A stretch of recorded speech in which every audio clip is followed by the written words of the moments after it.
Sir दूसरी skill जो मुझे समझ में आती है वो है कम्युनिकेशन स्किल। और उसमें मुझे ऐसा लगता है कि 3 चीज़ें होनी चाहिए।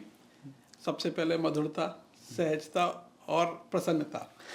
वो तीनों चीज़ें आपके अंदर हैं, तो ये आपने मतलब डेवलप की या समय के साथ आपके अंदर डेवलप हो गई? मुझे लगता है कि जैसे जब मैं इस इंडस्ट्री में आया तो मैं साइंस का स्टूडेंट था और मेरा मैक्सिमम टाइम अपने से कम उम्र के बच्चों के साथ क्रिकेट खेलते हुए बीता है। तो मेरी कम्युनिकेशन स्किल्स बहुत वीक थी और मुझे अच्छा। याद है जब स्कूल में बोलते थे कि कल तुम्हें प्रेयर करनी है ना, अब तुम 11th में चले गए हो, तो मैं बाउंड्री में ही खड़ा होता था जब तक प्रेयर ना हो, और प्रेयर होने के बाद में आता था फिर जब मैं बीएससी में गया, एमएससी में गया, तो पढ़ाई में बहुत अच्छा था। तो मेरे एचओडी बोलते थे कि कल तुम्हें ये करना है, कल तुम्हें जूनियर को जाके, है ना, बीएससी वालों को जाके ये बताना है। तो मैं उस दिन कॉलेज ही नहीं आता था, मतलब इतना स्टेज फियर था। और मुझे लगता है कि ये स्टेज में बात करना कुछ लोगों के लिए बहुत मुश्किल है और मेरे लिए तो बहुत ही मुश्किल था। बट मुझे लगता है कि एक होता है मिशन स्टेटमेंट, है ना, आप कैसे याद किए जाना पसंद करेंगे। तो जब आप गोल लिखते हैं, जब आप लक्ष्य लिखते हैं, तो मुझे याद है मैंने बहुत कांपते कांपते हाथों से लक्ष्य लिखा कि मैं एक दिन मेरी लाइफ ऐसा दिन आएगा जब मैं 10 लोगों के सामने प्रेजेंटेशन करूँगा। फिर मैंने एक मिड टर्म गोल बनाया कि मैं 500 लोगों के सामने प्रेजेंटेशन करूँगा। फिर मैंने एक लॉन्ग टर्म गोल बनाया कि मैं 50,000 लोगों के सामने प्रेजेंटेशन करूँगा। वंडरफुल। तो जब इतना बड़ा गोल बन गया तो फिर क्या हुआ कि जैसे हमारा एक क्लब था ओम स्टार क्लब के नाम से, तो वहाँ पे क्या था कि हम लोग रामलीला करते थे। तो मैंने कहा भाई, जब मेरा गोल है कि मुझे 50,000 लोगों के सामने बोलना है, 5 लाख लोगों के सामने बोलना है, तो यहाँ पे तो 40-50 लोग ही हैं। तो ऐसे स्टार्ट हुई। और सबसे अच्छी बात क्या है कि मैंने किताबें पढ़ना शुरू किया। उस समय 2004-05 में इतना ज़्यादा एक्सपोजर नहीं था इंटरनेट का, तो मैंने कम्युनिकेशन स्किल्स के ऊपर किताबें पढ़नी शुरू की और मैंने बहुत सारी किताबें पढ़ी हैं। तो जब आप किताबें पढ़ते हैं, और मुझे लगता है कि किसी भी व्यक्ति को अगर कामयाब होना है तो उसको कम से कम 20 मिनट किताब ज़रूर पढ़नी चाहिए रोज। सेल्फ डेवलपमेंट की। हाँ। तो किताबों ने मेरे अंदर बहुत ज़्यादा बदलाव किया। और जैसे कई बार क्या होता है, अब मैं कोई किताब पढ़ता हूँ तो उस किताब में जो लिखा होता है मैं वो ऑलरेडी कर रहा होता हूँ, बहुत क्योंकि मैंने इतनी सारी किताबें पढ़ ली है और उससे मेरा शायद मैं कुछ हद तक अपने आप को, सबकॉन्शियस में आ गई वो चीज़। बिल्कुल बिल्कुल, और कुछ हद तक शायद मैं अपने आप को एक अच्छा स्पीकर बना पाया। तो सर किताबों की बात हो रही है तो मेरे सामने यहाँ पे 2 किताबें हैं, यस सर। एक हिंदी भाषा में और एक इंग्लिश में। हाँ जी, हाँ जी। ये दोनों के राइटर आप हैं। यस ये सर। तो बुक तो एक ही है यस सर। ये दोनों हिंदी और इंग्लिश में बिल्कुल हैं। तो इस किताब को लिखने का आइडिया कैसे आया? और ये काफ़ी मैंने पढ़ी है, ठीक है, तो ये एक शानदार बुक है और मुझे ऐसा लगता है कि ये कई बुक्स का बिल्कुल एक कॉम्बिनेशन है, मतलब तो इस बुक की कहानी क्या है, थोड़ा सा बताएंगे? बिल्कुल सर। बेसिकली क्या होता है कि जैसे डायरेक्ट सेलिंग बिजनेस में जैसे हमारी जो टीम होती है वो डिफरेंट डिफरेंट स्टेट्स में होती है। कई जगह ऐसी भी होती है जहाँ पे हर समय इंटरनेट नहीं होता, है ना, कई लोग हाँ। कई जगह हम पहुँच भी नहीं पाते। तो फिर दूसरा क्या होता है कि कई लोग ऐसे भी हैं डायरेक्ट सेलिंग बिजनेस में जिनकी अपलाइन शायद कैपेबल नहीं है, या फिर कह लीजिए कि वो एक ही तरीके से चीज़ें कर रहे हैं। यस।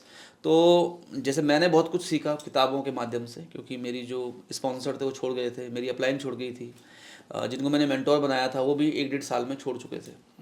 तो किताबों की वजह से मैं जितना भी कामयाब हो पाया, किताबों की वजह से हो पाया। और मेरा मकसद था कि एक ऐसी किताब लिखी जाए जो सबके लिए, मतलब एक ऐसा टूल बन जाए कि कोई इसे पढ़ ले तो उसको बिल्कुल क्लैरिटी हो कि उसे करना क्या है। क्या करना है? यस। और फॉर्चुनेटली ये किताब मैंने तब लिखी जब मैं अपने ऊपर लाखों रुपए खर्च कर चुका था। मैं हर साल कोशिश करता हूँ कि 5 से 6 लाख रुपए अपने ऊपर इन्वेस्ट करूँ। तो मैंने बहुत सारी किताबें पढ़ी, एक प्रोसेस मेरे दिमाग में आया और मैंने 5 डिफरेंट किताबें लिखी थी। एंड बट फिर मुझे लगा ड्यूरिंग कोविड की 5 को एक एक करते हैं। अच्छा, ये 5 का कॉम्बिनेशन है। तो ये 5 किताबों जब की, ही मैंने कहा कि ये बहुत सारी बुक्स का हाँ जी, हाँ एक जी, कॉम्बिनेशन है। तो ये 5 किताबों की एक किताब है और इसमें जो 350 ज़्यादा पेजेस हैं इसमें। और इसमें वर्कशीट भी हैं, इसमें आप देखेंगे इसमें फ्लो चार्ट भी हैं, इसमें बहुत सारी चीज़ें इसके अंदर हैं। और जैसे आपको ये बुक बहुत अच्छी लगी है, क्योंकि ज़्यादातर डायरेक्ट सेलिंग में होता क्या है कि हम थ्योरेटिकल नॉलेज देते हैं। कुछ लोग होते हैं जो काइनेस्थेटिक होते हैं, जो करके सीखते हैं। एनएलपी वाला जो आपने नॉलेज दिया हुआ है। कुछ लोग क्या होते हैं वो देख के सीखते हैं, कुछ लोग सुन के सीखते हैं। तो इसमें देख के सीखने वालों के लिए वीडियो भी हैं, और जो लोग करके सीखते हैं वर्कशीट भी हैं, जो सुन के सीखते हैं तो उसमें बहुत कुछ है। मतलब जो विजुअल है, ऑडिटरी है, काइनेस्थेटिक है, आपने सबके लिए मसाला दिया हुआ है कि भैया जैसे सीखते हो तुम्हारा जो लर्निंग स्टाइल है उससे सीख लो, लेकिन सीखो, आगे बढ़ो। दूसरा ये है कि जैसे मेरे साथ क्या है कि मुझे इस बिज़नेस में बहुत स्ट्रगल करना पड़ा, क्योंकि मैं इस बिज़नेस के लिए फिट नहीं था। मैं साइंस का स्टूडेंट था और मैं लोगों से बात नहीं कर पाता था, ना मेरे कॉन्टैक्ट्स थे। तो जब मैं डायरेक्ट सेलिंग में आया तो पहले 14 महीने मेरे लिए बहुत टफ थे। अच्छा। मतलब मैं ट्यूशन पढ़ा के 20-25 हज़ार रुपये कमा सकता था उस समय भी, और पहले 14 महीने में मुझे 10 हज़ार रुपये भी नहीं आए थे। पहले महीने मुझे क्योंकि 29 तारीख को मैंने ज्वाइन किया था तो 24 रुपीज़ आए थे। अगले महीने करीब करीब 42, और तीसरे महीने छोटी सी शुरुआत। हाँ 96 रुपीज़। तो बहुत टफ था। तो पहले 14 महीने मेरे लिए बहुत टफ थे और मुझे समझ नहीं, मेरे घर वाले बोल रहे थे तुम्हें क्या हो गया, मतलब तुम ये क्या कर रहे हो। ये कौन सा काम हाँ, कर मेरी रहे हो? मदर मुझे बोलती थी कि भाई तुमने मेरा सपना तोड़ दिया, क्योंकि जब मैं रात को आता था तो मैं कोशिश करता था कि मैं सुबह उठने से, जब लोग उठें तो मैं निकल जाऊँ घर से, और जब मैं रात को आता था मैं कोशिश करता था कि सब सो जाएं तब मैं घर आऊँ, क्योंकि मुझे क्लैरिटी थी कि मैं ये बिज़नेस क्यों कर रहा हूँ। बट जब मैं घर आता था मैं बहुत धीरे से दरवाज़ा खोलता था घर का कि कोई जगे ना, लेकिन मेरी माँ जगी होती थी और उनकी आंखों में आंसू होते थे। तो बहुत पेनफुल था, बट मुझे क्लैरिटी थी कि मैं ये क्यों कर रहा हूँ। तो ये बहुत पेनफुल था मेरे लिए जब मैं अपनी मदर को देखता था, और मेरी जो पूरी फैमिली थी, क्योंकि उनको बहुत एक्सपेक्टेशन थी कि इसने बीएससी की, एमएससी में इतने अच्छे नंबर लाए हैं। एंड तो मैं स्ट्रगल कर रहा था। तो पहले 14 महीने मेरे लिए बहुत टफ थे, एंड मैं कहूँ कि पहले 14 साल भी मेरे लिए बहुत एवरेज थे। मतलब ऐसा नहीं था कि मतलब जो फाइनेंशियल फ्रीडम की हम बात करते हैं, मैं बहुत सारी गलतियाँ कर रहा था, एंड मैं इस इंडस्ट्री को दोष नहीं देना चाहूँगा। बहुत सारी गलतियाँ कर रहा था। कई बार क्या होता है कि हम गलत लोगों पे भी काम कर रहे होते हैं, है ना। हम आपकी जो कोर वो टीम है, सबके साथ है। हाँ हाँ, कोई प्रॉपर वो नहीं है। बिल्कुल बिल्कुल। तो आपकी कई बार आप गलत लोगों के साथ काम कर रहे होते हैं। कई बार क्या होता है कि आप बहुत सारी गलतियां कर रहे होते हैं। तो जब मैंने किताब लिखी तो मुझे लगता है कि 14 साल की जो फेलर है, और मुझे लगता है फेलर सक्सेस का अपोजिट नहीं है। वो फेलियर नहीं है, मुझे ऐसा लगता है वो प्रोसेस का पार्ट है। बिल्कुल बिल्कुल बिल्कुल। तो फेलर सक्सेस का एक पार्ट है। एंड 14 वर्ष जब मैंने बहुत ज़्यादा फेलर झेली तो मैंने बहुत कुछ सीखा। एंड जब मैंने किताब लिखी 2020 में तो मुझे 18-19 साल हो चुके थे। तो मुझे लगता है कि किताब आपको ज़रूर पढ़नी चाहिए, क्योंकि ये किताब आपको इसलिए पढ़नी चाहिए कि एक ऐसे व्यक्ति ने लिखी है जो आप ही की इंडस्ट्री में, जिसने भयंकर असफलता झेली है, टिक के मैं लगा रहा है कंपनी में, और उस कंपनी के साथ मैंने बहुत कुछ बिल्ड किया, बहुत कुछ सीखा। एंड 2017 में जब मेरी लाइफ में वो कंपनी आई जिस कंपनी में मैं आज हूँ, तो मैं फाइनेंशियल सिक्योरिटी चाह रहा था, और कुछ चीज़ें मुझे समझ में आई 14 वर्षों में। एंड इनफैक्ट जब मैं किताब लिख रहा था तो कोविड का टाइम था, नहीं तो मैं कभी किताब शायद नहीं लिख पाता, क्योंकि मैं बहुत ज़्यादा कंसिस्टेंट मैसिव एक्शन पे बिलीव करता हूँ। बट कोविड के टाइम पे मैं फ्री था, तो बहुत अच्छे से मैंने चीज़ों को समझा, सोचा क्या गलती हो रही है, जाना कहाँ है, जाना कहाँ था, कहाँ तक पहुँचे हैं, कैसे जाएंगे। तो बहुत अच्छे से सोचा, एक प्रोसेस पे मैंने काम किया। और ये किताब नहीं है बल्कि एक प्रूवन प्रोसेस है, और ये पहली ऐसी किताब है डायरेक्ट सेलिंग में जो बेसिक्स के साथ साथ कंसिस्टेंट मैसिव एक्शन पे भी बात करती है, और ओवरऑल एक प्रोसेस पे बात करती है। तो मुझे लगता है कि मेरी लाइफ का एक मिशन है आशीष रोहतगी जी, वो ये है कि मैं 1 मिलियन स्माइल्स क्रिएट कर पाऊँ, और 15 अगस्त 2035 एक डेट भी मैंने सेट की है। बहुत बढ़िया। तो मुझे लगता है कि किताब क्योंकि जब कोविड था और मुझे भी कोविड हो गया था, और एक समय तो ऐसा था कि जब मैं मेरा ऑक्सीजन लेवल 84-83 तक हो गया था, तो मैंने बहुत पैसन से किताब लिखी कि मतलब आप कैसे याद किए जाना पसंद करेंगे। तो मैंने पूरी शिद्दत से इस किताब को लिखा है, एंड डेफिनेटली जो भी लोग इसको जिन भी लोगों तक ये पहुंची है उनका मुझे बहुत प्यार मिला है, और जो लोग ये पॉडकास्ट देख रहे हैं आपकी ज़िंदगी में भी ये बहुत पॉजिटिव बदलाव लेके आएगी, ऐसा मेरा मानना है। बहुत बढ़िया। अच्छा, एक मेरा अब प्रश्न ऐसा है कि जब मैं इस इंडस्ट्री में आया तो मैं एक इंटरनेशनल कंपनी के साथ इस इंडस्ट्री में आया था, जिसके प्रोडक्ट से मुझे फ़ायदा हुआ था। मुझे फ़ायदा हुआ, मेरी मदर को फ़ायदा हुआ, और मेरी मदर के इलाज के लिए उससे पहले हम हर लेवल तक जा चुके थे। तो मुझे ऐसा लगता है कि न्यूट्रिशन के बेनिफिट्स को ये इंडस्ट्री सबसे अच्छी तरह से बता सकती है, लेकिन आज भी कहीं ना कहीं अपने लक्ष्य के लिए हम कहीं ना कहीं पीछे हैं। ठीक है, तो इस लक्ष्य, क्योंकि मैं ये देखता हूँ कि आप जो है प्रोडक्ट को अच्छी लेवल पे जाके प्रमोट करते हैं, कि हम बहुत सारी बातें कर लेते हैं, हम सेल्स की बातें कर लेते हैं, हम नेटवर्क बिल्डिंग की बातें कर लेते हैं। एक अच्छे प्रोडक्ट का क्या रोल है, एक अच्छे नेटवर्कर का क्या रोल है, जो कि प्रोडक्ट के फायदे बता के इस इंडस्ट्री को आगे लेके जाए। इसके बारे में आपका क्या सोचना है? मुझे लगता है कि जैसे देखिए हमें ध्यान रखना चाहिए कि हम एक वेलनेस प्रोडक्ट में हैं, ठीक है? राइट। एक होती है इलनेस इंडस्ट्री, जहाँ पे बीमार होने के बाद एक व्यक्ति डॉक्टर के पास जाता है जो सर्टिफाइड है, एंड दूसरा एक है वेलनेस इंडस्ट्री, जहाँ पे आप स्वस्थ रहते हुए कैसे अपने आप को फिट रख सकते हैं, कैसे अपने आप को हेल्दी रख सकते हैं, कैसे आप अपने भोजन में उन पोषक तत्वों को ऐड कर सकते हैं कि आप जो ये इंश्योर कर सकें कि आप बीमार ना पड़े। देखिए इलनेस इंडस्ट्री हर तरह के इलाज का अपना एक महत्व है, और इलनेस इंडस्ट्री का जो एक ड्रॉबैक है वो ये है कि कई बार जब तक लोगों को मालूम चलता है कि उनके शरीर में एक गंभीर बीमारी जन्म ले चुकी है, तब तक बहुत देर हो चुकी होती है। जैसे हम जानते हैं जयललिता जी को हम जानते हैं, जो बहुत बड़ी पॉलिटिशियन थी, बहुत सारे एक्टर को हम जानते हैं, बहुत सारे सेलिब्रिटीज़ को हम जानते हैं, बहुत सारे लोगों को हम जानते हैं, बट अनफॉर्चुनेटली जब तक उनको मालूम चला कि उनके शरीर में एक गंभीर रोग जन्म ले चुका है ना, उनका सारा का सारा पैसा धरा रह गया। मतलब मैंने पर्सनली कुछ ऐसे केसेस देखे बिल्कुल। जहाँ पे लोगों के पास पैसा है, लेकिन पैसा होने के बाद भी बेबसी और लाचारी के अलावा कुछ नहीं है, और आज भी लोग न्यूट्रिशन पे उस लेवल पे विश्वास नहीं कर पा रहे हैं। तो मुझे ऐसा लगता है कि हमारे हाथ में ये बागडोर है, और हमें इसे थोड़ा सा और ज़्यादा संवेदनशीलता के साथ आगे बढ़ाना चाहिए। तो उसके लिए क्या आपका इसमें आशीष जी देखो, इसमें प्रॉब्लम क्या होती है कि ज़्यादातर लोगों को जब मैं देखता हूँ न्यूट्रास्यूटिकल्स प्रमोट करते हुए, तो वो फॉल्स क्लेम करते हैं, वो इसको दवाई बता के बेचना चाहते हैं, रोगों को दूर करने का। हाँ, कि ये दवाई है। और कुछ लोगों को तो मैं देखता हूँ कि मतलब वो कहते हैं कि वो व्यक्ति बच नहीं रहा था, डॉक्टर ने हाथ खड़े कर दिए थे, मरने वाला था, फिर मैंने वो प्रोडक्ट उसके मुंह में डाला और वो ठीक हो गया। तो मुझे लगता है कि देखिए न्यूट्रास्यूटिकल्स जो न्यूट्रिशन है, जैसे मैंने एक कोर्स किया था बहुत फॉर्चुनेटली, तो वहाँ पे एक चीज़ सीखी थी कि अगर आपको स्वस्थ रहना है तो आपको आहार, विहार और विचार, 3 चीज़ें बहुत महत्वपूर्ण हैं। एक तो एक पॉजिटिव सोच, एक विहार, मतलब चाहे वो योगा कर रहा है, फिजिकल वर्क कर रहा है, वो एक्सरसाइज कर रहा है, वो भी बहुत महत्वपूर्ण है, और साथ में आहार। तो हम आहार की श्रेणी में आते हैं, लेकिन ज़्यादातर न्यूट्रास्यूटिकल्स में जो लोग काम कर रहे हैं वो क्या करते हैं, जैसे उनके पास कोई प्रोडक्ट आता है वो कहते हैं तो संजीवनी है, ऐसी तो कोई प्रोडक्ट मार्केट में बना ही नहीं है, और जो डॉक्टर हाथ खड़े कर देता है वहाँ पे मैं काम करता हूँ। तो आपका जो मार्केट है वो नहीं है। अगर आप किसी भी मीटिंग में जाएंगे, आप सबसे पूछिए कितने लोग यहाँ पे हैं जो बीमार हैं, तो कुछ ही हाथ खड़े होंगे। आप उनसे पूछिए कितने लोग हैं जो चाहते हैं वो स्वस्थ रहें, सारे हाथ खड़े होंगे। तो हमें एक तो क्या करना पड़ेगा, पोजिशनिंग हमें सही करनी पड़ेगी कि हम न्यूट्रास्यूटिकल्स में हैं, हम न्यूट्रिशन पे काम करते हैं, यस, और हम जो आहार है जो हम क्या कर रहे हैं, न्यूट्रिशन पे काम कर रहे हैं।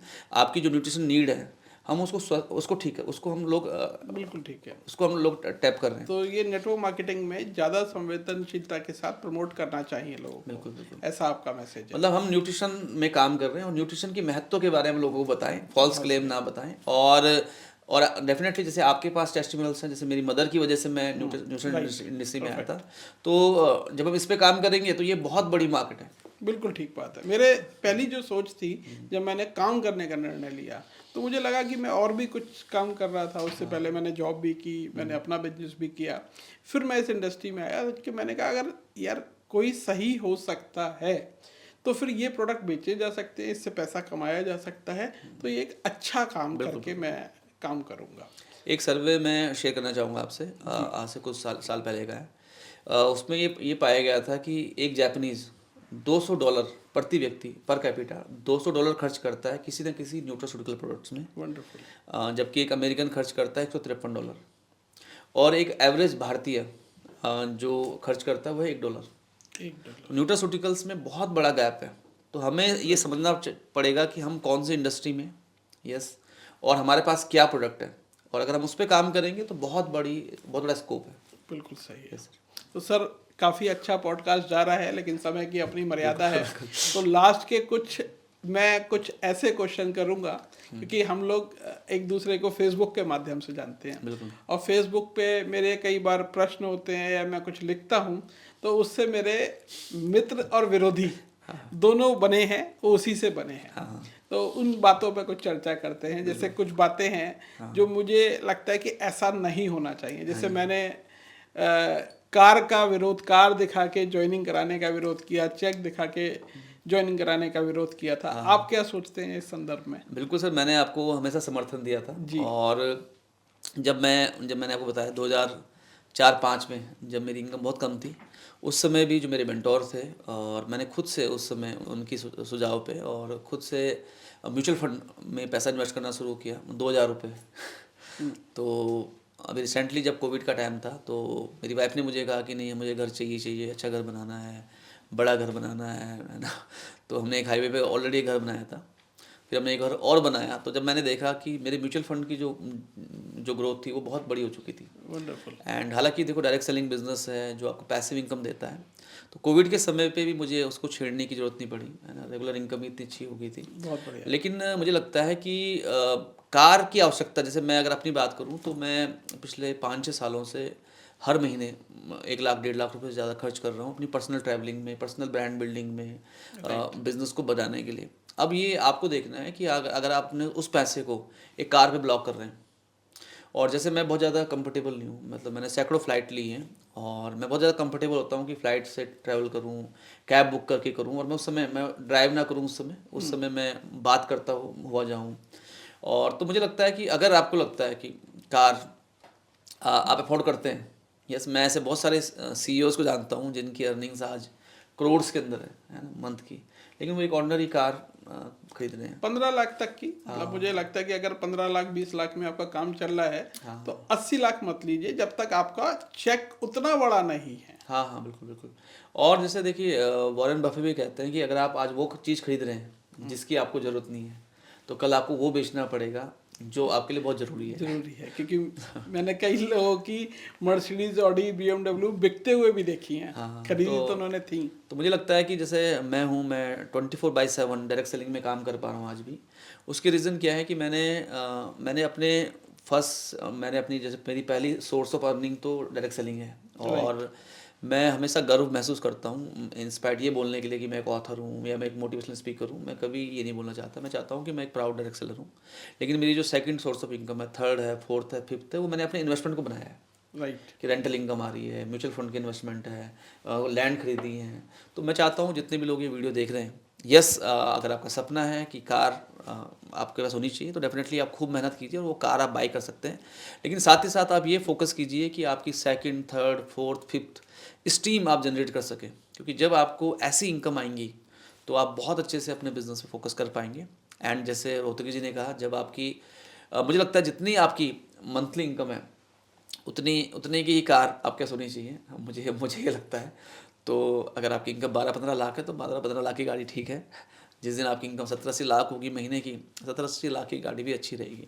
वंडरफुल, बहुत बढ़िया आपने आंसर दिया। हाँ जी, हाँ जी। अच्छा, एक चलता है जिसका मैंने बोला कि भाई आई क्विट आई जॉइंट। हाँ हाँ, तो मैंने लोगों को समझाने की कोशिश की कि भाई जो कंपनी आज आपने छोड़ी है उसे ज्वाइन करने का निर्णय भी आपका ही था। तो इसमें कोई गर्व का अनुभव नहीं है कि आपने वो कंपनी छोड़ के दूसरी कंपनी ज्वाइन करी, क्योंकि मुझे ऐसा लगता है कि जब भी कोई व्यक्ति अपनी ऑर्गेनाइजेशन को चेंज करता है तो कहीं ना कहीं वो एक पेन से गुजरता है। इसके बारे में आपकी क्या राय है? देखिए क्या होता है कि जैसे एक होता है प्रोपेगेंडा करना मैं तो उसे प्रोपेगेंडा ही बोलूँगा। जिस कंपनी ने आपको बहुत कुछ सिखाया, देखिए मैंने 2004 में जब मैंने जो कंपनी शुरू की, हिंदुस्तान लीवर, एंड मैं बहुत फॉर्चुनेट हूँ एंड मैं बहुत थैंकफुल हूँ उस कंपनी का कि उसकी वजह से मुझे डायरेक्ट सेलिंग अपॉर्चुनिटी मिली। 4-5 साल बाद जब मैंने उसको छोड़ा, आप मेरे किसी भी प्लेटफॉर्म में नहीं देखेंगे कि मैंने उसके बारे में कुछ नेगेटिव कहा हो। यस, तो ये बहुत इंपॉर्टेंट है कि जिस कंपनी ने, मतलब देखिए क्या होता है, आइदर यू ग्रेटफुल और यू ग्रेटफुल। या तो आप ग्रेटफुल होते हैं, और अगर ग्रेटिट्यूड आपके अंदर नहीं है, ये अच्छा शब्द है आपका, ग्रेटफुल। अगर ग्रेटिट्यूड आपके अंदर नहीं है उस व्यक्ति के प्रति जिसने आपको कुछ सिखाया, आपके मेंटोर, आपके अपलाइन, आपकी पुरानी कंपनी, तो ऐसी सक्सेस से आप कहाँ जाएंगे। एंड मेरे साथ बहुत सारे लोग आते हैं अलग अलग कंपनीज़ के, एंड तो मुझे छोड़ के बहुत सारे लोग जाते हैं। यस, लेकिन मुझे लगता है कि एक व्यक्ति जो अपनी पुरानी कंपनी को ऐसे प्रोपेगेंडा करता है कि आई रिज़ाइन, है ना, मतलब आप क्या दिखाना चाह रहे हो। जिस कंपनी के बारे में आप भीड़ पे खड़े होकर बात करते थे, जिस कंपनी ने आपको बोलना सिखाया, चलना सिखाया, तो एक बंद घड़ी भी दिन में 2 बार सही टाइम देती है। तो जिस कंपनी में आपने 6 महीने बिताए, साल बिताए, 2 साल बिताए, 3 साल बिताए, उस कंपनी के खिलाफ साजिश करना, ऐसे पोस्ट डालना कि उसकी जो एग्जिस्टिंग टीम है वो डिस्टर्ब हो। यस, और अगेन आप ऐसा उस कंपनी के साथ भी करने वाले हैं, ना, क्योंकि वो चीज़ आपके अंदर आज मुझे लगता है कि एक अच्छा ह्यूमन बीइंग होना बहुत ज़रूरी है, बिल्कुल ठीक है। एक अच्छा इंसान होना बहुत ज़रूरी है। और ग्रेटिट्यूड, जैसे अगेन एक और कोटेशन है कि honesty is the best policy, और आप इसको चीप लोगों से एक्सपेक्ट नहीं कर सकते। नहीं कह सकते। तो एक अच्छा इंसान तो बनिए पहले। ये बिल्कुल ठीक बात है। देखिए, मेरी पहली कंपनी, मैं बड़े गर्व के साथ नाम लेता हूँ, फॉरएवर लिविंग प्रोडक्ट थी, जिसका मैंने नाम लिया, जिससे मेरी मदर को रिजल्ट आए थे। बिल्कुल बिल्कुल। तो मुझे जब लोगों ने कहा, मैंने कंपनियां बदली जीवन में, ऐसा नहीं है कि मैंने कंपनियां नहीं बदली, बिल्कुल बिल्कुल। लेकिन मैं जैसे बचपन में जिस स्कूल में मैं पढ़ता था, उसे मैं जब बाहर से निकलता हूँ तो मैं बोलता हूँ ये मेरा स्कूल है। हाँ बिल्कुल। तो फॉरएवर मैं करता था, लेकिन कुछ कारणों से मैं आगे जीवन में मूव हुआ, लेकिन उस कंपनी के लिए मेरे मन में रिस्पेक्ट है। तो आप भी यही कह रहे हैं कि आपकी पुरानी कंपनी के लिए, पुराने अप्लायंस के लिए, पुराने लोगों के लिए आपके पास रिस्पेक्ट हमेशा होनी चाहिए। बिल्कुल बिल्कुल बिल्कुल होनी चाहिए। तो ये वंडरफुल सर। आपके साथ सर बातें करते हुए मुझे ऐसा लग रहा है कि हम लंबी बातचीत कर सकते हैं, लेकिन समय की अपनी मर्यादा है। तो मुझे ऐसा लगता है, अच्छा, हमने जब पॉडकास्ट शुरू किया तो बहुत अच्छे लोग अभी तक आए हैं, ठीक है। तो जितने भी लोगों से ज़्यादातर बात हुई, तो मुझे ऐसा लगता है कि एक बार ये एक पॉडकास्ट के बाद हमें कुछ समय बाद दोबारा एक पॉडकास्ट शूट करना पड़ेगा, क्योंकि समय के साथ चीज़ें बदलती हैं और प्रश्न कुछ और आते चले जाते हैं। तो महावीर जी, आपका बहुत बहुत धन्यवाद। आपने जितना भी हमसे नॉलेज शेयर की वो इनवैल्यूएबल है, अमूल्य है, बहुमूल्य है। तो मैं ये चाहता हूँ आपके माध्यम से ये चीज़ें और आगे जाएं। मैं चाहता हूँ एक आप भारत के डायरेक्ट सेलर्स को अपना 2 मिनट में क्या संदेश देना चाहते हैं, वो आप जरूर रिकॉर्ड करें। बिल्कुल। उससे पहले मैं आपको लेके भी बहुत थैंकफुल हूँ, रोहतगी जी। एंड रोहतगी जी का मैंने सर की जो पोस्ट होती हैं पूरा सहयोग किया। कई बार ऐसा भी हो सकता है कि जब मैंने सर से बात भी की होगी कि चलो इसको इस तरीके से करते हैं। यस, ऐसा नहीं था कि मैं हर बार सर से एग्री था, बट ऐसा था तो मैंने सर से डायरेक्टली बात की। लेकिन सर ने जो सेव MLM को लेके एक मुहिम चलाई, और जैसे ये भी एक बहुत बड़ी कमी थी कि कोई कंपनी के साथ कोई प्रॉब्लम आती थी तो लोग उसमें अपॉर्चुनिटी खोजना शुरू कर देते थे, है ना। जैसे कुछ कंपनीज के साथ हुआ। तो मैं भी इस पे बिलीव करता हूँ, और पिछले 20 वर्षों में मतलब फॉर्चुनेटली, हो सकता है इनिशियली कभी ऐसी गलती हुई हो, लेकिन मुझे लगता नहीं कि मैंने पिछले, जब से भी मैं सोशल मीडिया में हूँ, मैंने कभी भी ऐसा किसी अच्छी कंपनी के प्रति कि उस कंपनी में कोई प्रॉब्लम आ रही है और वहाँ पे मैंने मौका देखा हो। तो सेव MLM जो आशीष रोहतगी जी ने एक मिशन चलाया था, एक मूवमेंट चलाया था, तो मैं उसका एक्टिव पार्ट रहा, और हमने बहुत अच्छा काम किया मिलके डायरेक्ट सेलिंग की बेहतरी को लेके। जब भी जैसे अगर हम रोहतगी जी को देखें तो इस इंडस्ट्री में बहुत सारे लोग पैसा कमा रहे हैं, लेकिन क्या होता है कि जब इस इंडस्ट्री में संकट आता है, इस इंडस्ट्री की अच्छी कंपनियों में संकट आता है, जब अनएथिकल प्रैक्टिसेस या इन्वेस्टमेंट प्लान या कह लीजिए कि जो एक गलत प्रैक्टिसेस जब होती है इंडस्ट्री में, तो बहुत सारे लोग मौन धारण कर लेते हैं।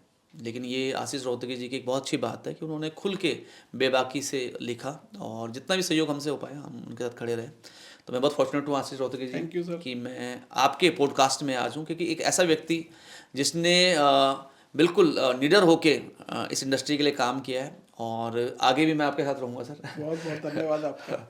और चाहे इस इंडस्ट्री में बहुत सारी गलत चीज़ें हो रही थी कि ज़बरदस्ती कार खरीदवा देना, कंपनी छोड़ने के बाद पुरानी कंपनी की बुराई करना, पुराने लोगों की बुराई करना, और कुछ लोगों का जो स्टॉक वगैरह भरवा देते हैं। हाँ बिल्कुल। और एक चीज़ मैं और चाहूँगा सर, कुछ लोगों को मैं देखता हूँ कि उनकी जो विचारधारा है, अगर वो एक ऐसी कंपनी में जहाँ पे मल्टी लैक प्लान है ना, तो वो कहते हैं बस मल्टी लैक प्लान लीगल है, बाकी सब इलीगल है। फिर कुछ टाइम बाद वही लोग मुझे दिखा देते हैं 2 लाख प्लान कंपनी में, फिर वो कहते हैं 2 लाख प्लान इज़ एवरीथिंग, बाकी सब बेकार है। अच्छा, फिर क्या होता है कि फिर उनकी सेटिंग हो जाती है किसी मल्टी लैक कंपनी में, फिर दोबारा से। तो लोग क्या करते हैं, लोग अपनी सुविधा के अनुसार इंडस्ट्री के मानदंड बदल देते हैं। तो आपने उसको लेके बहुत आवाज़ उठाई है, और मैं भी चाहता हूँ। तो फाइनली सर ने एक मैसेज देने के लिए कहा था। तो डायरेक्ट सेलिंग इंडस्ट्री ने मुझे बहुत कुछ दिया है। मैं एक लोअर मिडिल क्लास फैमिली से था, एंड मैं कभी सोच भी नहीं सकता था, मैं और मेरी वाइफ का भी मैं धन्यवाद करना चाहूँगा इस पॉडकास्ट के द्वारा, और मेरी पूरी टीम का, जिनकी वजह से आज मुझे मौका मिला कि मैं इंडस्ट्री के लिए कुछ कर पा रहा हूँ। ये इंडस्ट्री बहुत ही शानदार है, बहुत ही खूबसूरत है, और मेरे जैसे व्यक्ति के लिए की ज़िंदगी में जो 360 डिग्री का बदलाव इस इंडस्ट्री से आया है, मैं उसके लिए बहुत थैंकफुल हूँ। और मैं चाहता हूँ कि आप जिस भी कंपनी में हैं, और आप पूरी मेहनत कीजिए, सिस्टम के साथ रह के मेहनत कीजिए। कई बार हमें लगता है कि कुछ अनएथिकल चीज़ें हैं, यस, रातों रात करोड़पति बना रही है चीज़ों को, बट मैं आपको यही कहना चाहूँगा कि सक्सेस का कोई सीक्रेट नहीं होता, सक्सेस का एक सिस्टम होता है।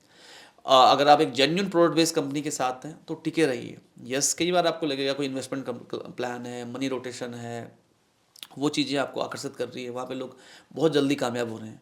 लेकिन देखिए क्या होता है, कुछ जो गलत चीज़ें होती हैं उनको शुरू करना आसान होता है, लेकिन उनके साथ रहना बहुत मुश्किल होता है। अच्छी चीज़ों को शुरू करना मुश्किल होता है, लेकिन उनके साथ रहना बहुत आसान होता है।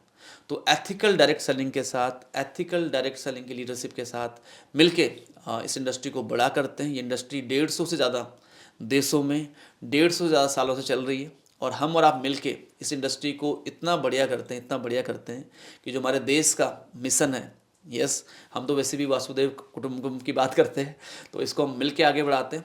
Thank you very much. Thank you Mahavir ji, thank you very much. और आपने जैसे अपनी टीम के बारे में बोला, मैं बोलना चाहूँगा, कुछ लोगों को आपकी टीम में मैं ज़रूर जानता हूँ। दो नाम तो मैं खास तौर से लेना चाहूँगा यहाँ पे, रुपेश जी का और गोपाल जी का। मुझे ऐसा लगता है आपके पास जो रियल एसेट्स हैं वो आपकी टीम है। और मैंने अच्छा, जैसे मैंने बोला ना, आइडल डायरेक्ट सेलर जो मैंने इनिशियल स्टार्ट किया था, तो आप और भाभी जी दोनों ज़्यादातर इवेंट्स में भी साथ में जाते हैं। तो बहुत बहुत बधाई। मैं आपको चाहता हूँ कि आपको जीवन में और बड़ी सफलता मिले, और जब आप नेक्स्ट टाइम हमारे पॉडकास्ट में आएँ तो और आप बड़े इनकम पे हो, बड़े लेवल पे हो। Thank you very thank you sir, thank you, धन्यवाद।